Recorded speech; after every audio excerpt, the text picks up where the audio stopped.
Bom, gravação iniciada, sejam todos bem-vindos. Hoje nós estaremos, dia 6 de junho de 2026, realizando a nossa revisão de conteúdo sobre gestão ambiental e responsabilidade social. Bom, para iniciarmos o nosso debate, eu gostaria de informar que essa revisão ela está relacionada aos 3 tópicos anteriores trabalhados, e aí nós vamos estar falando um pouquinho sobre esse contexto brasileiro, né? Dinâmicas de mercado, vamos falar um pouquinho sobre a transparência, a ISO 26000, falar um pouco sobre essa esfera pública e o padrão ESG.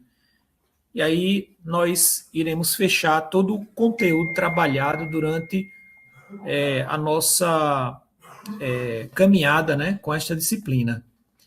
Eu começo com vocês falando sobre os fundamentos e história da responsabilidade social, né, empresarial. E aí essa responsabilidade social, ela deu início, né, esse marco na década de 30 nos Estados Unidos, e isso é muito interessante que esse foi o primeiro momento em que aconteceu um debate, né, sobre realmente a importância, né, do papel social das empresas no contexto, né,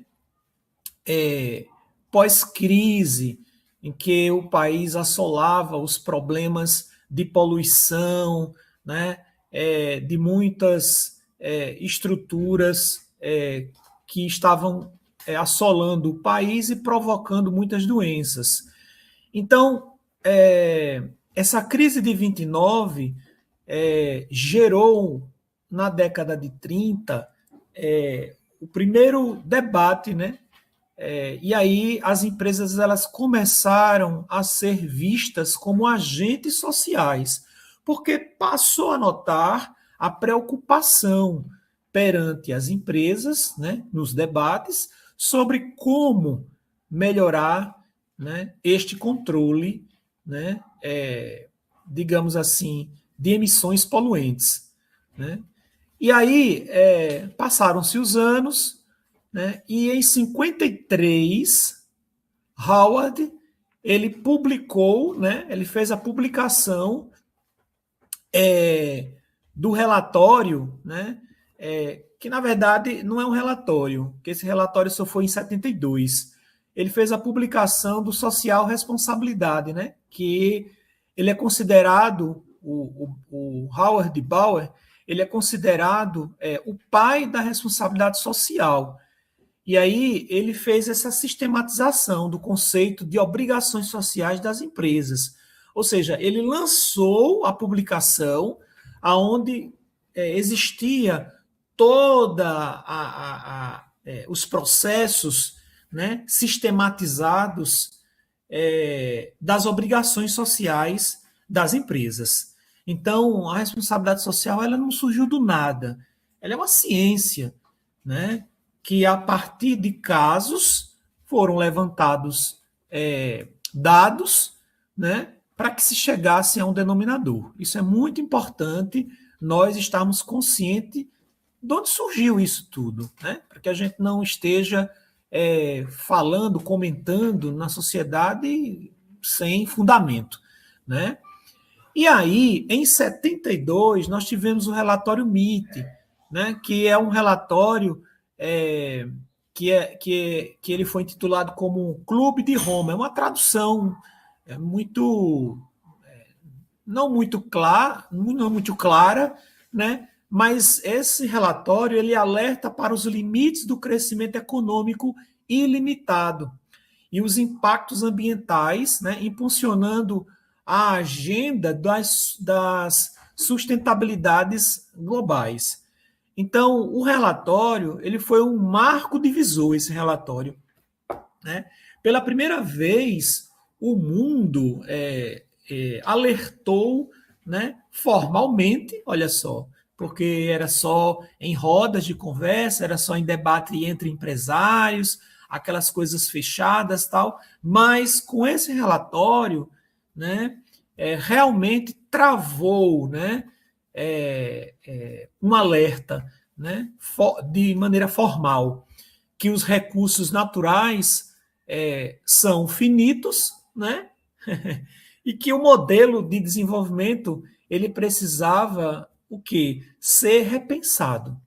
Então vejam aí que nesse pequeno intervalo de diálogo nosso, nós temos 3 tempos muito importantes. Existem mais tempos na linha, se vocês pegarem os conteúdos que nós trabalhamos anteriormente, existem mais tempos, né, discutidos na linha, mas esses são os chaves, né, os importantes, relacionados ao que nós estamos debatendo nesse momento. Bom, dentro do contexto brasileiro, a responsabilidade social ela chega ao Brasil na década de 90, né? Ela foi impulsionada por organizações pioneiras, né, que moldaram a cultura empresarial. E aí, o Instituto Brasileiro de Análises Sociais e Econômicas, o IBASE, que foi fundado por Herbert de Souza, o Betinho, que eu acredito que aqui muitos lembram, né? O IBASE ele criou o conceito de balanço social, né? E aí esse balanço social, para que isso funcionasse, ele construiu um selo, né? Que ele denominou como selo Empresa Cidadã, né? Isso é uma iniciativa, né? Para que as empresas de maneira voluntária, né, demonstrassem, publicassem, publicizassem os indicadores sociais e ambientais dessas estruturas. E aí, dentro desse processo, nós temos o desenvolvimento do balanço social como ferramenta de prestação de contas. Nós também identificamos o selo cidadão, né, para reconhecimento, e a mobilização da sociedade civil. E aí, pessoal, em 98, foi criado, né, o Instituto Ethos. Veja que no Brasil nós tivemos a chegada da responsabilidade social na década de 90, né, inicialmente, foi impulsionada por organizações pioneiras, né, que moldaram essa cultura, né, empresarial de maneira ética, né, e transparente, que aí isso veio a partir de Betinho, né, o Herbert de Souza, que construiu o IBASE, né? E aí o Instituto Ethos, que é uma outra discussão, ela foi criada em 98, né, e desenvolveu os indicadores, né, que até então não se tinham indicadores.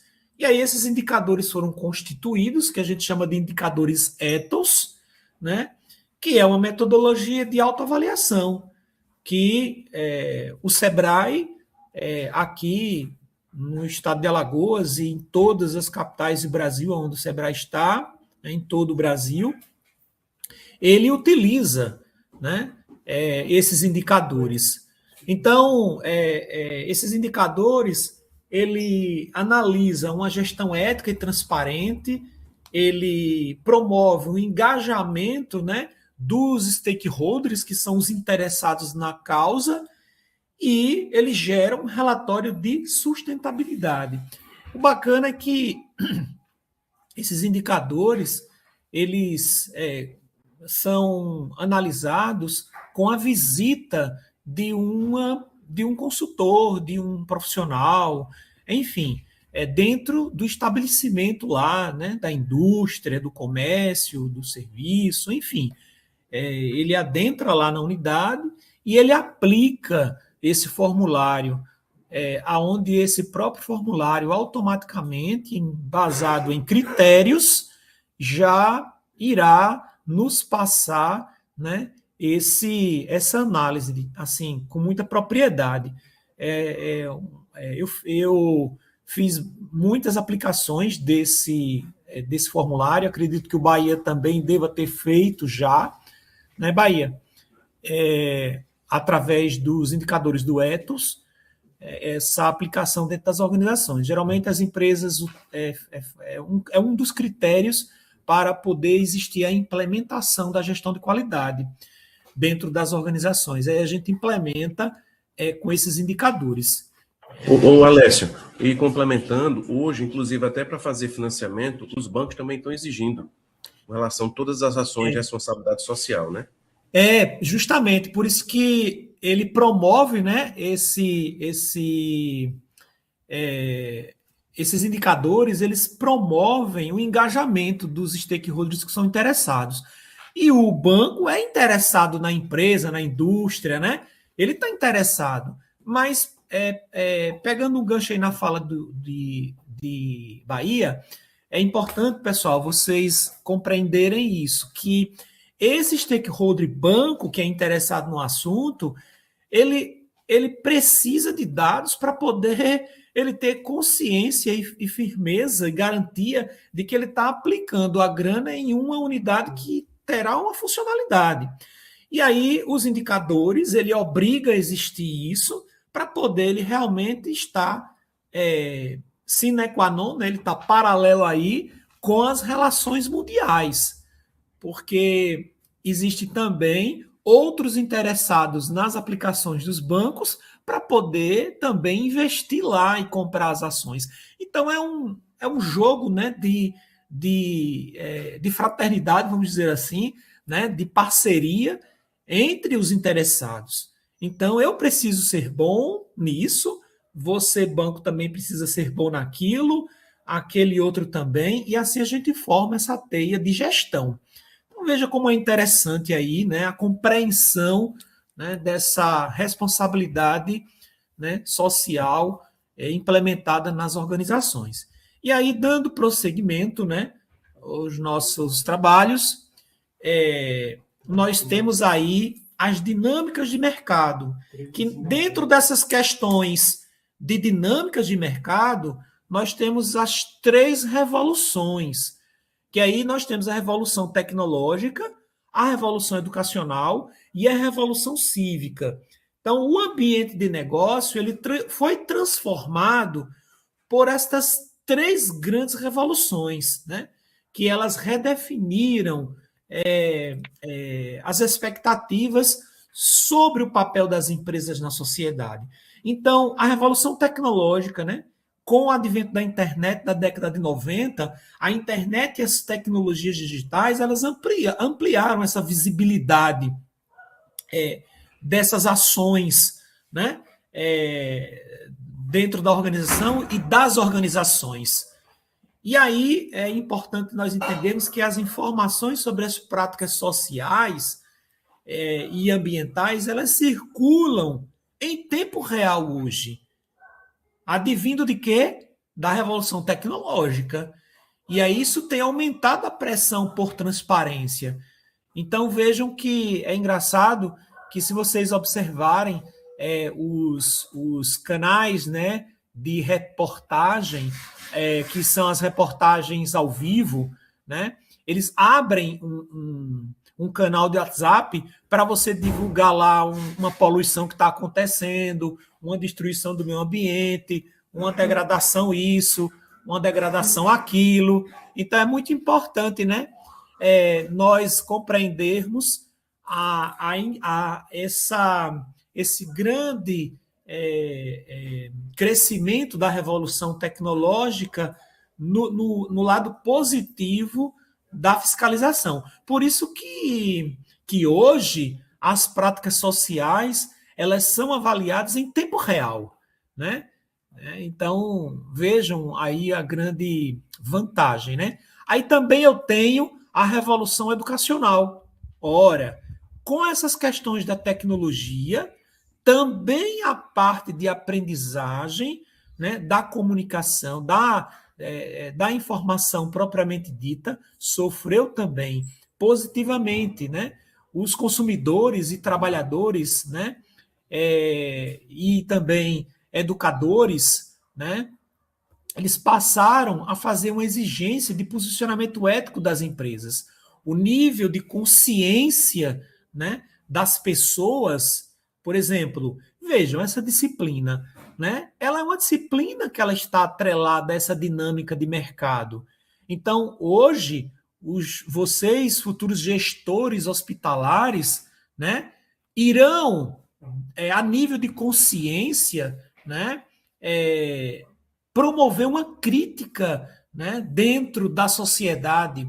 Vocês vão elevar cada vez mais a crítica, né, significativamente dentro dos hospitais, por exemplo, aonde vocês estiverem atuando, com relação a essa questão da responsabilidade social perante os empresários, perante os funcionários, perante os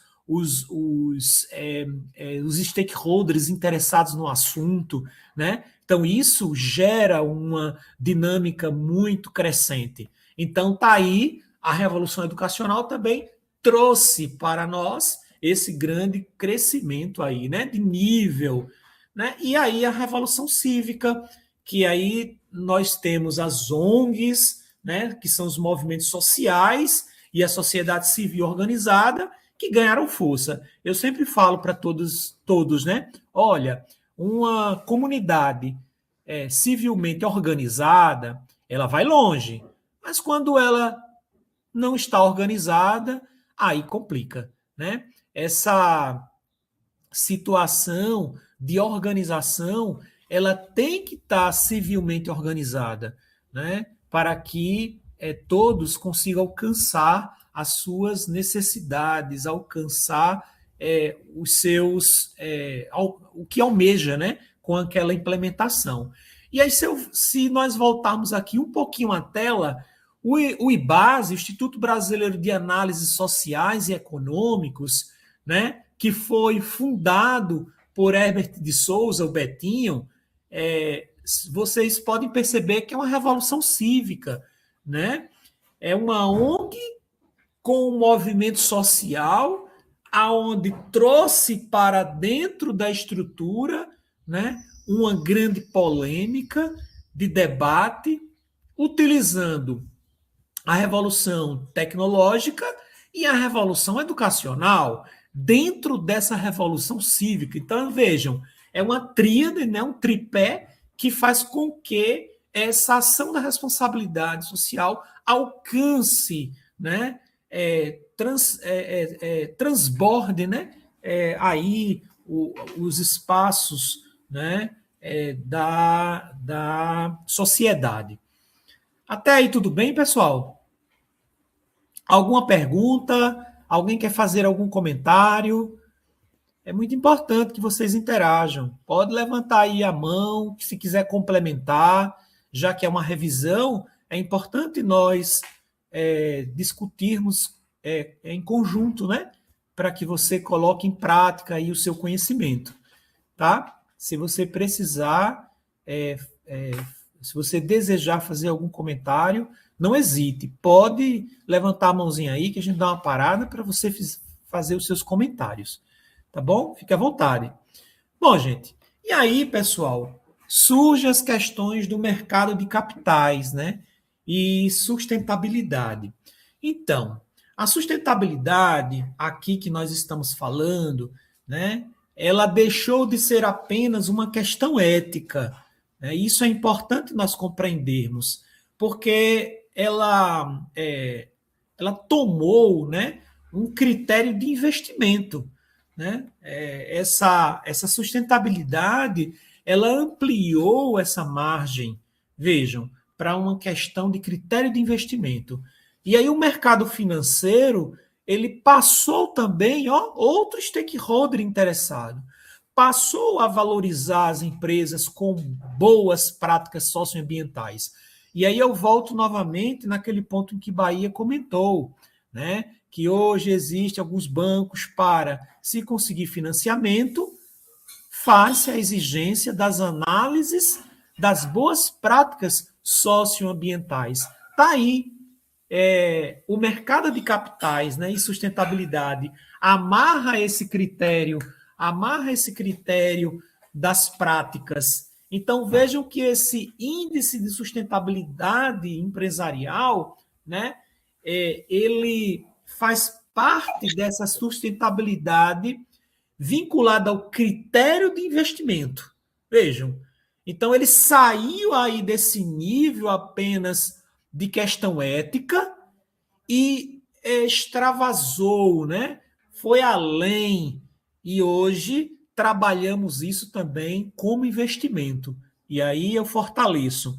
Entra na fala do professor Bahia, quando Bahia comentou que alguns bancos, ou melhor, eu faço a retificação, todos os bancos fazem a exigência das boas práticas socioambiental, porque é um investimento, pessoal.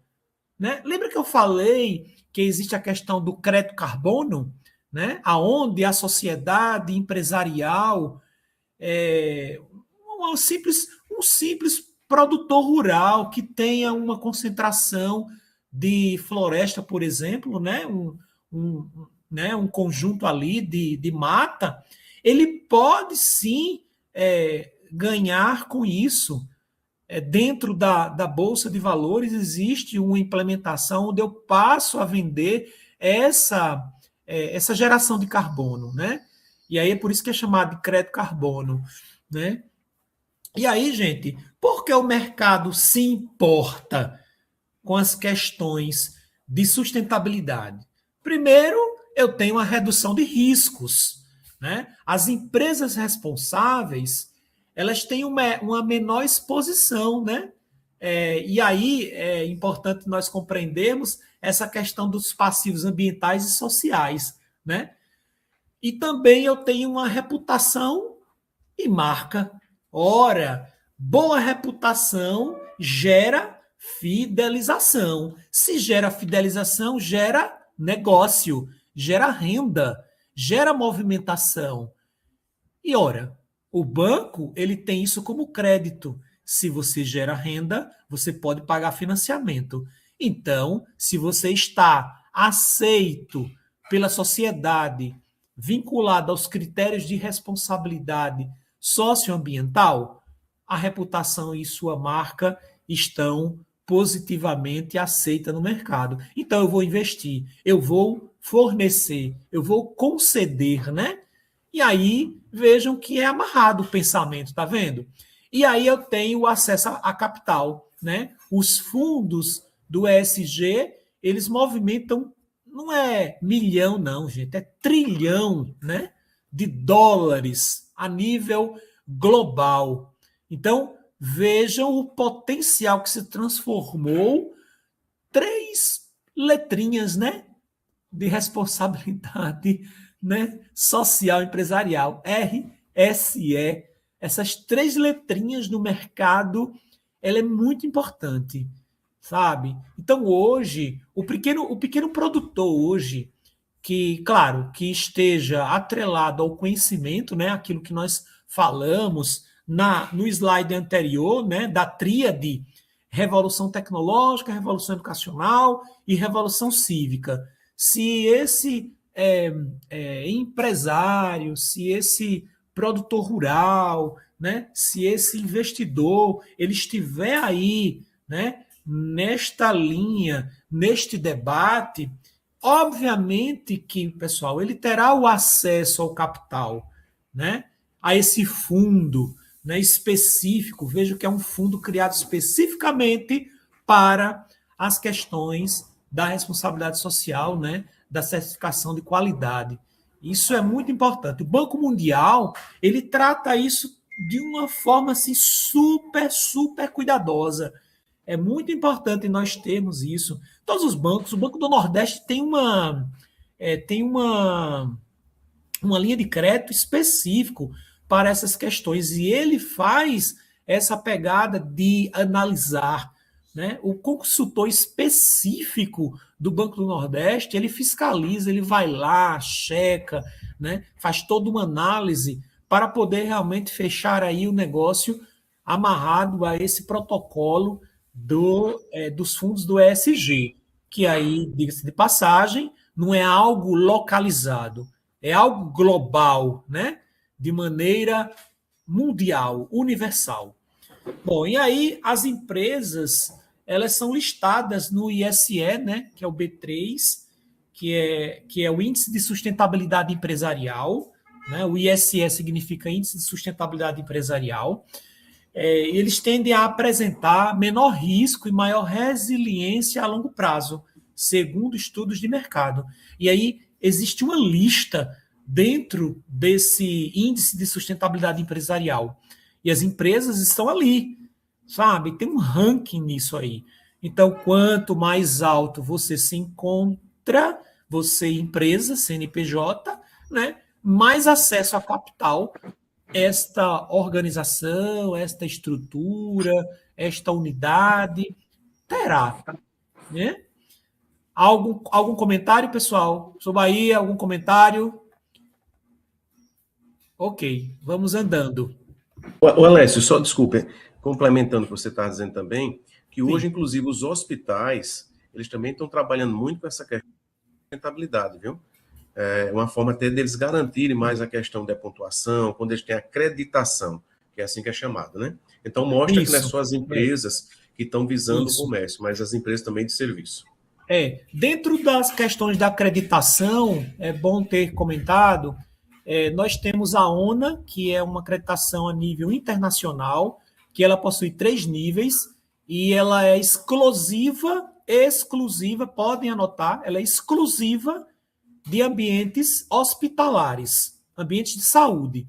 E a ONA, ela tem um critério que justamente ela avalia essas questões de responsabilidade social, né? Essas questões ambientais. Ela vem valorizando muito esses investimentos, né? Das questões do uso das questões de energia solar, por exemplo. Agora, recentemente, eu participei de uma certificação nível 3, é o nível máximo da ONU ofertada para instituições do segmento de saúde, e aí eu participei como aplicador, né, e avaliador da estrutura dentro de uma unidade aqui na cidade de Maceió, porque às vezes a gente nem imagina, né? Mas a ONU ela está presente, por exemplo, na Santa Casa, ela tem, inclusive a Santa Casa já tem implantado isso há muitos anos, e agora ela já está com outra aplicação de qualidade, né? Já estão com outra norma, implementando uma norma mais complexa e tudo mais, enfim. Mas a ONA existe, está implementada, é direito, está lá, e eles são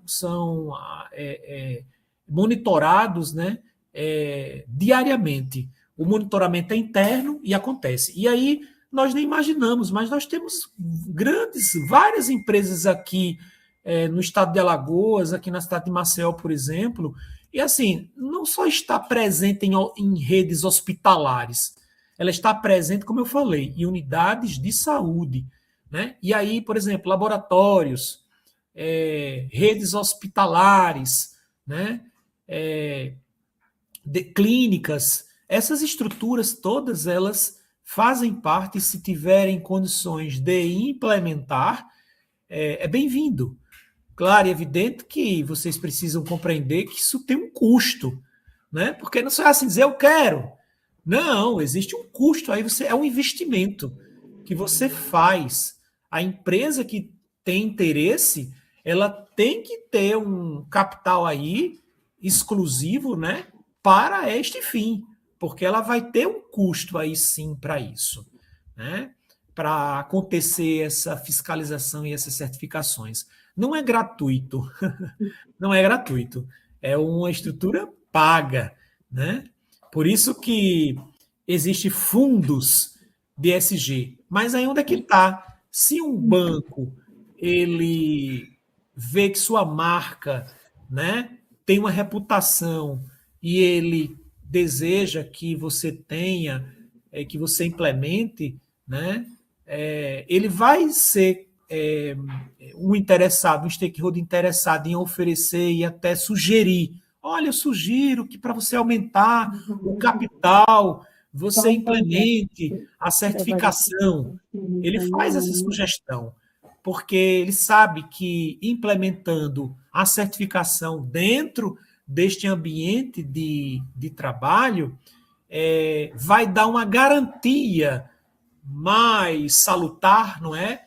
Mais sustentável financeiramente para esta instituição, tá? E aí a gente mantém a vida, né? Tanto ética como de investimento financeiro daquela instituição. Então, vocês, gestores hospitalares, precisam lembrar que vocês serão a mola, né, de implementações destes critérios de investimento nas vossas organizações, nas empresas, órgãos, departamentos que vocês estiverem responsáveis. Então, é muito importante vocês não esquecerem disso, que é mais um papel, né, que é de responsabilidade do profissional de gestão hospitalar. Fiquem atentos a isso. Dando continuidade, nós temos aí, como eu vim falando, da transparência e ética, né? Nós temos aí essa contabilidade ambiental. Pois é, a contabilidade ambiental, ela existe, né? A gente não só faz a contabilidade financeira, nós fazemos uma contabilidade ambiental de uma maneira geral. E aí nós temos a contabilidade ambiental, nós temos o balanço social como ferramenta de comunicação e nós temos o alerta contra o greenwash, né? E aí, o que é o greenwash? Eu vou de trás para frente. O greenwash é quando a comunicação ambiental não corresponde à realidade das práticas da empresa. Olha só, né? Configura-se aí que existe uma fraude, né? Que está prejudicando justamente consumidores, investidores e a essa credibilidade do mercado sustentável, né, como um todo, porque aí a sociedade passa a questionar, né? Por exemplo, vejam aí essa situação da Braskem, né? É um alerta contra o greenwash, né? A prática de comunicar falsas credenciais ambientais. Se nós formos pegar ao pé da letra aí essa questão da Braskem, ela promoveu um greenwash, porque ela fez uma prática que não condiz, né, com a comunicação ambiental. Tá? Então, é muito importante nós estarmos atentos, né? E essas nomenclaturas, elas são realmente no contexto americano, porque a responsabilidade ela veio de onde? Viram no nosso inicial lá de fundação, né? É uma estrutura norte-americana. Toda essa pesquisa, tudo isso advém da região americana, né? Do norte, né? Então, nós precisamos estar atentos a essas ações. E aí, o balanço social como ferramenta de comunicação, que aí é um documento que reúne informações sobre projetos, né? Os benefícios, as ações, né, sociais dirigidas, né, justamente aos colaboradores. Então, gestor hospitalar, você irá promover ações de comunicação dentro da unidade hospitalar vinculada a essas questões da estrutura ambiental? Sim. Quando você desenvolve treinamentos, quando você promove nos quadros, né, informativos visuais, quando você coloca na intranet, né, discussões, imagens, você precisa fomentar isso. Você não pode deixar a informação obscura, Por quê? Porque nós estamos amarrados àquela tríade, né? A tríade da questão digital, né? Que nós comentamos, ó. Eu só voltar aqui para vocês relembrarem. A revolução tecnológica, a revolução educacional, a revolução cívica. Então, isso está fundamentado nesta tríade.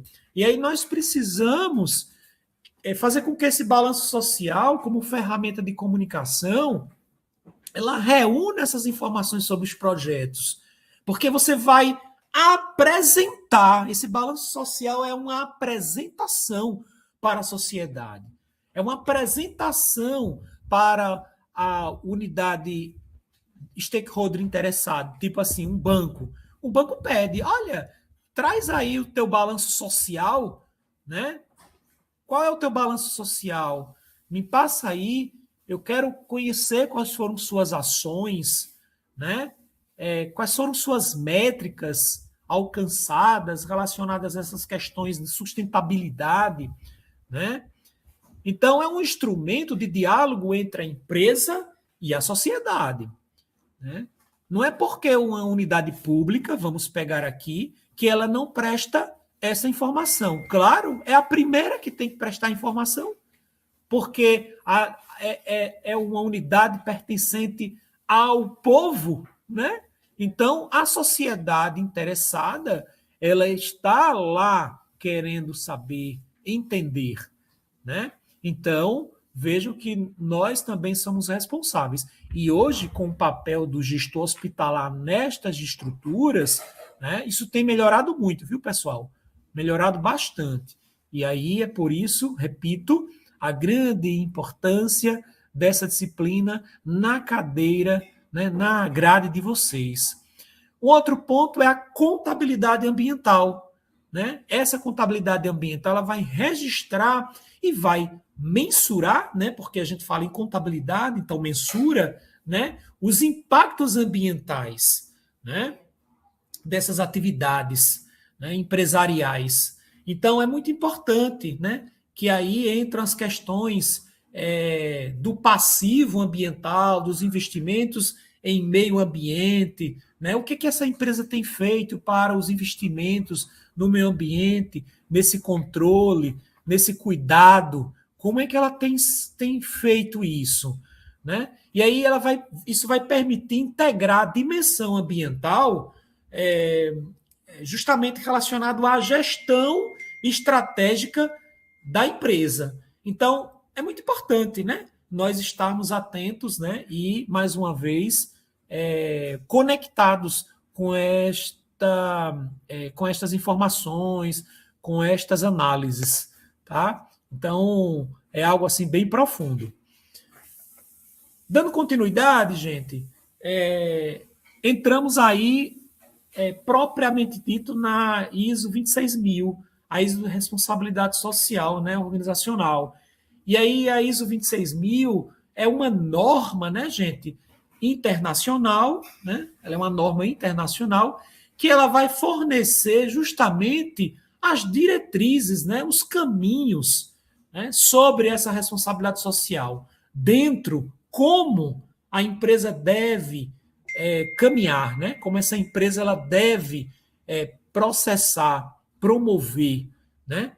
E é importante nós lembrarmos que essa ISO 26000 ela foi publicada em 2010 e ela não é certificável, né? Mas ela serve como um guia de boas práticas, né? Para a organização começar a se moldar a essas exigências de mercado. E aí ela serve para organizações de qualquer tipo, né? É importante lembrar a todos vocês, de qualquer tipo e tamanho, eu posso aplicar isso. Então, eu tenho, dentro dessa estrutura, eu trabalho os assuntos centrais, que são 7 temas centrais que traduzem os princípios, né, de área de atuação. Eu tenho os princípios, que aí esses princípios eles são orientadores, né, que fundamentam a responsabilidade social, e aí eu gero o engajamento, que é essa integração das partes interessadas nas práticas organizacionais. Então, é muito importante nós estarmos atentos e lembrarmos de que a norma, ela orienta, veja, a norma, ela orienta a organização, né, ou as organizações a contribuírem, né, para o desenvolvimento sustentável. Né? E aí é importante percebermos nessa contribuição, porque isso vai além do cumprimento legal, né? Ao integrar essa esfera comportamento, né, e responsabilidade com toda a cadeia interessada. Né? Eu tenho acho que foi acho que foi na aula anterior que nós tivemos, que tem um slide lá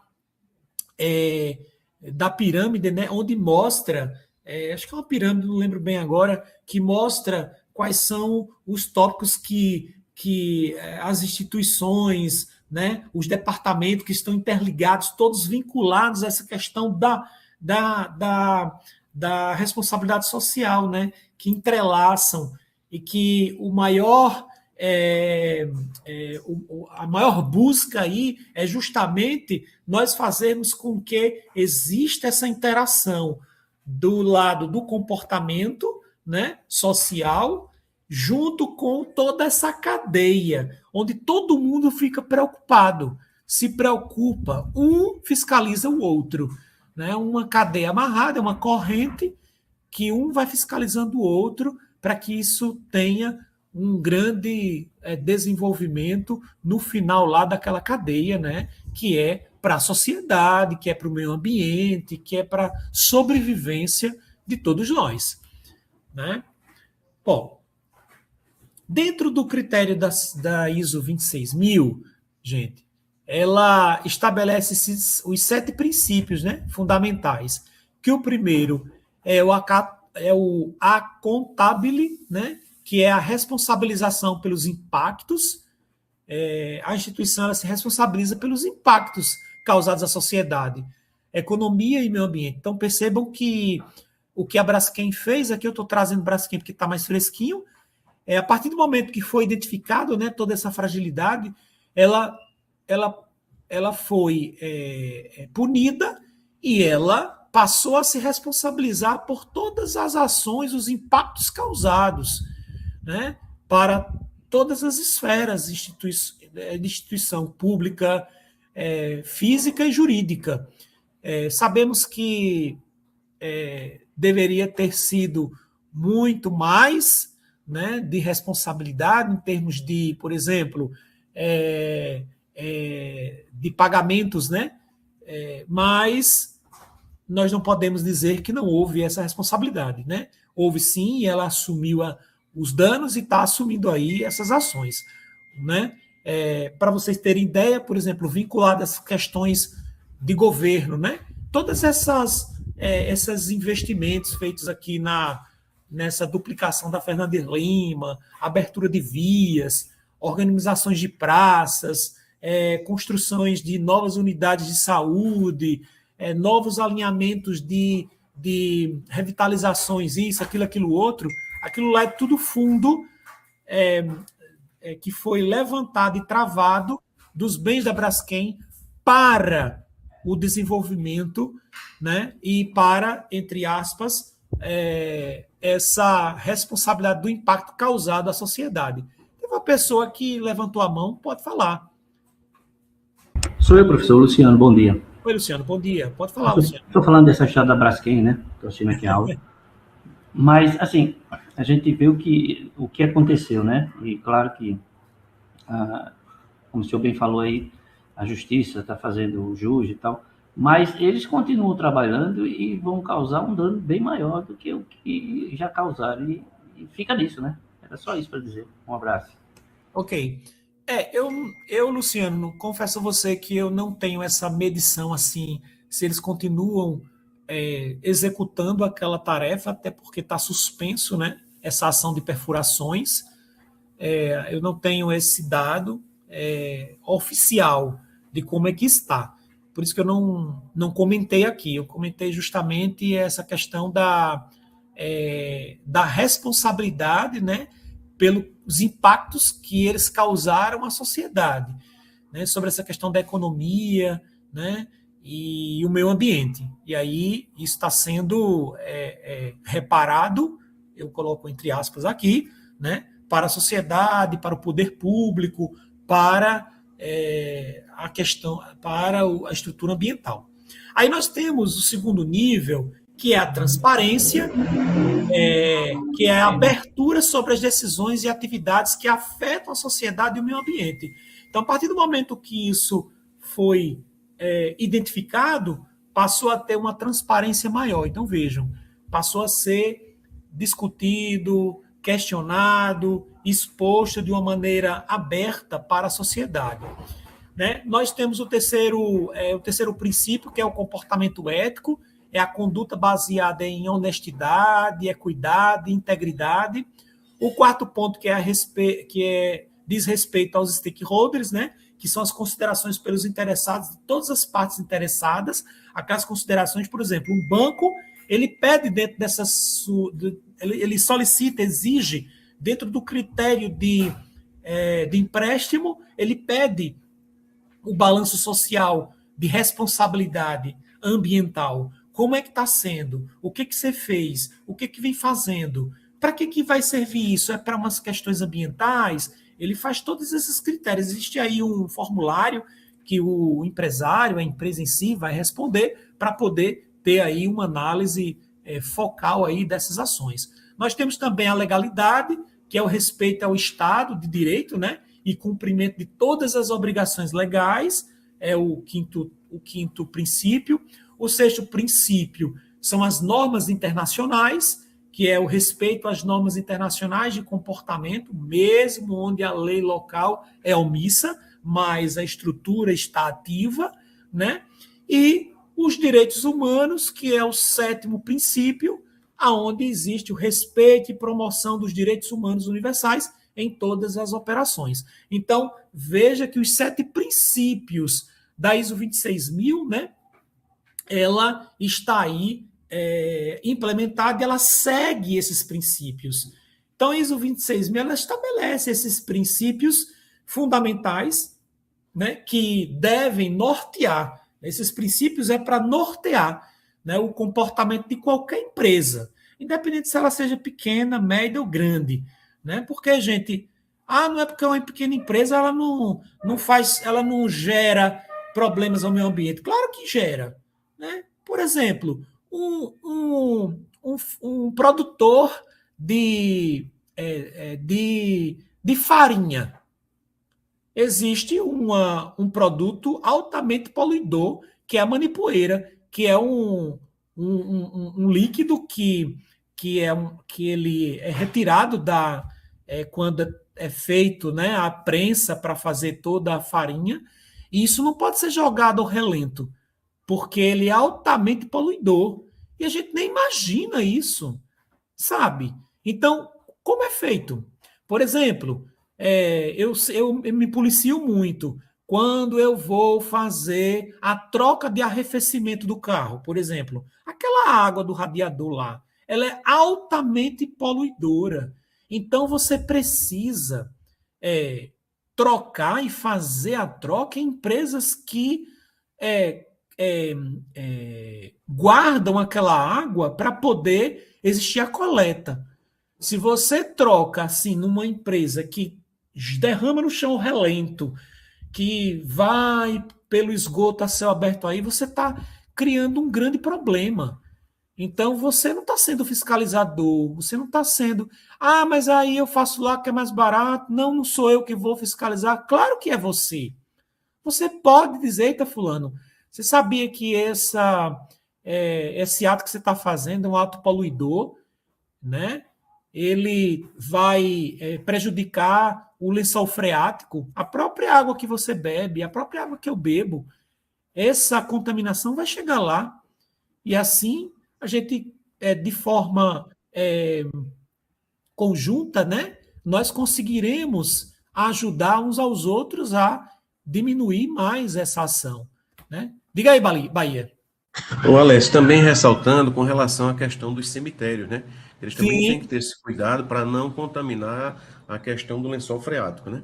Justamente, é por isso que existe hoje a legislação, né? Hoje os cemitérios percebam que eles estão adequados, né, às exigências. Tanto os cemitérios públicos como privados hoje, eles precisam estar vinculados a essa normativa. E cemitérios privados que estão aí em assuntos de aberturas, né, eles só abrem uma legislação muito complexa hoje, que precisa ter uma estrutura realmente regulamentada, é todo um critério aí por trás para que se aconteça. E existe isso também por conta do chorume, né? É por isso que existe muita aplicação de multa em instituições públicas, por exemplo, prefeituras que fazem que não fazem o controle, né, dos seus lixos. E aí agora, como isso está amarrado à legislação, os prefeitos eles participam em projetos de, como é que chama? Projetos que é relacionado à questão de locais de coleta de lixo, né, que vai para um parque específico. E são empresas terceirizadas que gerenciam isso, né, e fazem o controle do lençol freático e tudo mais. Isso já é regulamentado por lei, e se for pego e a prefeitura for, vamos dizer assim, denunciada, o prefeito fica inelegível, né, porque ele está infringindo uma lei. Então, eles mantêm esse controle, esse equilíbrio. Aí existe um conjunto de prefeituras, porque é um exercício muito caro. E às vezes o município não tem aquela grana para fazer o investimento. Aí a lei deixa essa margem para que você possa se associar a outros municípios perto para a construção de um macro controle de coleta, onde existe a participação, né, em conjunto para alcançar os resultados. Tá? Dando continuidade, e já estamos nos finalmente, né? Nós temos a esfera pública, o papel do governo, né? O Estado não é apenas regulador, ele também é um agente ativo, né, gente, da promoção da responsabilidade social e ambiental, utilizando diferentes instrumentos da política pública. E aí ele utiliza os incentivos fiscais, onde existem as deduções e isenções tributárias, né, para empresas que investem em projetos sociais, culturais, ambientais, né? Aí, um exemplo disso, nós temos a Lei Rouanet, né? a lei do bem, né? Incentivos para energias renováveis. Nós temos hoje a lei de isenção de PVA para carros elétricos, né? Tudo isso está fomentando essa questão da responsabilidade social e ambiental. Aí nós temos os PPPs, né? Que são as parcerias públicas privadas, que na aula anterior nós tivemos uma discussão, um debate sobre isso, os contratos entre governo e setor privado, né, para a execução de serviços e obras de interesse público. Isso permite ampliar o quê? Os investimentos em infraestruturas sociais e ambientais, né, com relação à questão da eficiência privada, porque há de convir que a estrutura pública às vezes não tem essa fortaleza. Então ela associa-se a uma estrutura privada para tonificar, para amplificar esse avanço, né, das questões de eficiência. E aí a estrutura privada tem um reduto fortalecido, né, e aí consegue dar essa condição, né, de alcances, né, melhores. E os marcos regulatórios, né, que aí são as legislações, a legislação ambiental, trabalhista e de governança, que vai estabelecer esses padrões, né, mínimos de conduta. E aí nós temos como exemplo o Código Florestal, nós temos a Lei Anticorrupção, nós temos a Política Nacional do Meio Ambiente. São exemplos aí que nós trazemos para que vocês compreendam aí essas questões dos marcos regulatórios, dos PPPs, né, e dos incentivos fiscais. E é muito importante nós lembrarmos que a atuação governamental cria um ambiente, né, institucional que vai incentivar e que vai exigir e que também vai facilitar as práticas, né, da responsabilidade social empresarial. E aí as empresas, né, que antecipam, né, e regulam saem à frente, né, nessa competitividade, né? E aí os bancos eles enxergam logo e já fornecem mais incentivos. E assim as ações vão acontecendo. Então vejam aí na esfera pública qual é o papel do governo, né? Então ele tem 3 estruturas aí bem amarradas. E aí o padrão, gente, do ESG, né, o novo paradigma, né, com relação à questão, né, das situações ambientais. E aí o ESG ele consolidou-se como o principal, né, framework, né, global, né, para avaliar o desempenho, né, sobre as questões da sustentabilidade, né, das organizações. Então vejam que hoje, né,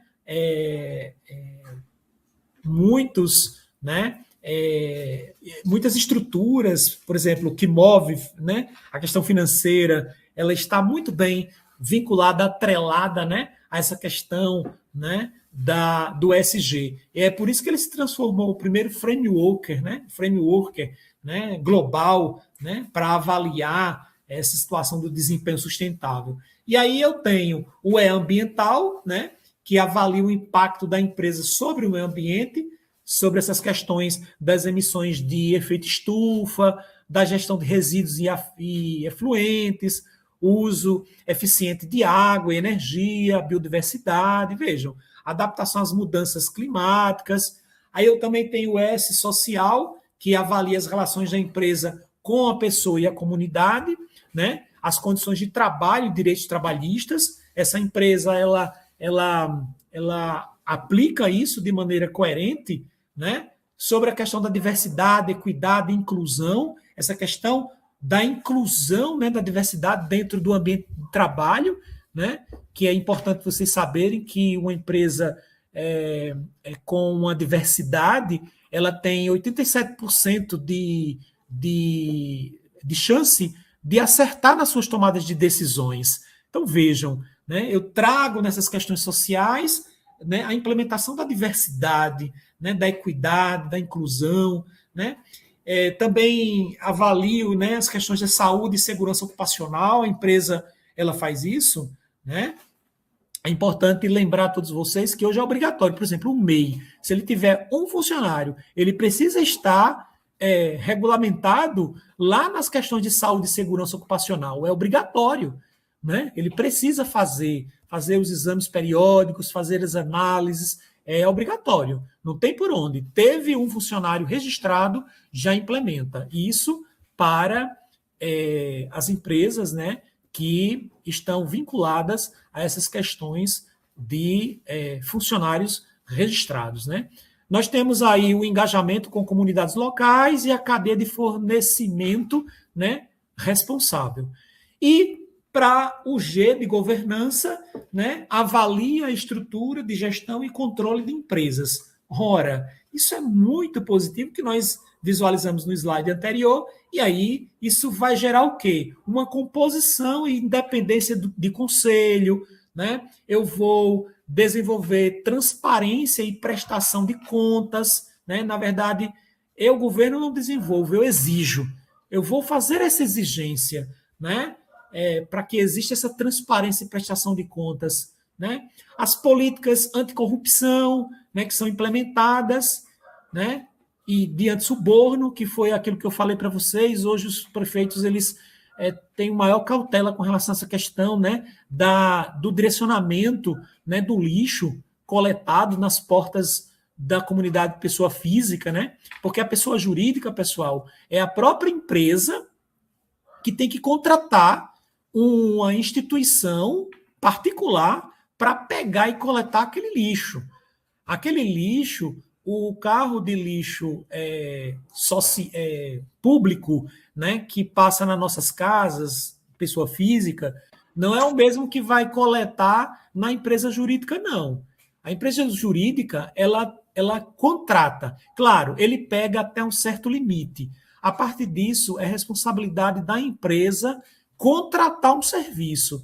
Por isso que tem empresas que contratam empresas, né, aí diversas. Por isso que vocês veem aí na cidade passando um carro de lixo. Mas não é o carro de lixo da empresa que passa lá na minha casa. É porque é um carro de lixo particular que ele é contratado, uma empresa especialista, para ir coletar o lixo específico, né? Por exemplo, lixo hospitalar, quem pega aqui unicamente, exclusivamente é a Serquipe, né? Que tem esse controle, né? Para dar destino. Então, as empresas pagam a peso de ouro, gente, aquilo lá. Então, seringa, luva, tudo que for de lixo contaminado, é a Serquipe que coleta.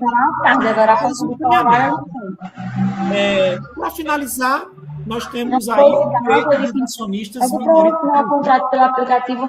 E também não tem tempo não que ela está fazendo compra. Eu disse a outra. Aí eu peguei e disse, só é feita a instalação. Tem um som aberto aí, por gentileza. Chayane, você está com o seu áudio aberto, Chayane.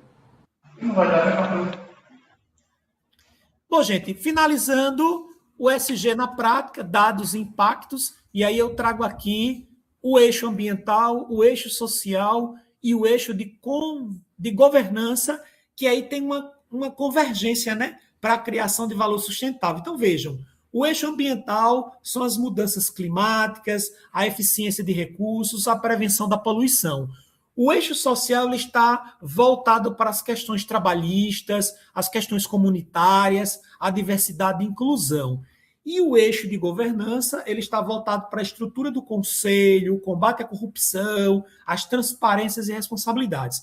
Então, seguindo a estrutura, né, de convergência para a criação do valor sustentável, nós temos esses 3 eixos, né, o eixo ambiental, o eixo social e o eixo de governança, que vai nos dar um suporte para a implementação, né, desse ESG, né, na prática.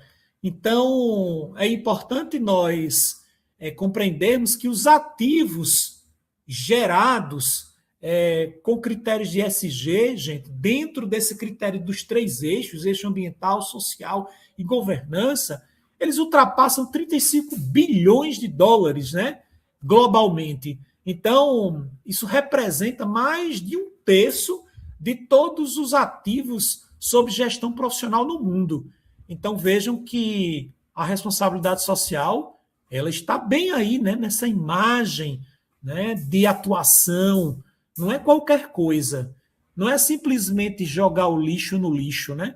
Não é só isso. Isso é uma responsabilidade de educação do lar que nós damos na nossa família, né, implementamos. É muito mais do que isso. Então, pessoal, eu deixo aqui, mostro para vocês que nós fizemos aqui uma caminhada, histórico e fundamentos, contexto brasileiro, mercado de transparência, ISO 26000 e esfera pública e padrão SG foram os nossos tópicos trabalhados dentro hoje da nossa caminhada. Eu desejo a todos um bom dia, boa continuidade de aula e que vocês, na semana que vem, tenham um excelente trabalho, né? E que façam com muito carinho e busquem realmente a linha correta da aprendizagem para essa escolha tão bela que é a escolha de ser um gestor hospitalar, tá bom? Agradeço ao professor Bahia. Professor Bahia, tem algum recado? Agradecer a participação dos alunos, né? Parabenizar o professor Alessio pela sua condução, né? Para mim não é surpresa, porque eu já conheço o seu trabalho. E dizer aos alunos que contem sempre conosco, né? E sábado, se Deus quiser, lá não Então, pessoal, exalta. muito obrigado. Eu passei aí 1 minutinho aí do tempo, mas faz parte. Enfim, obrigado a todos e tenham um bom dia e boa aula. Tchau, Bahia! Minha gente, tudo de bom.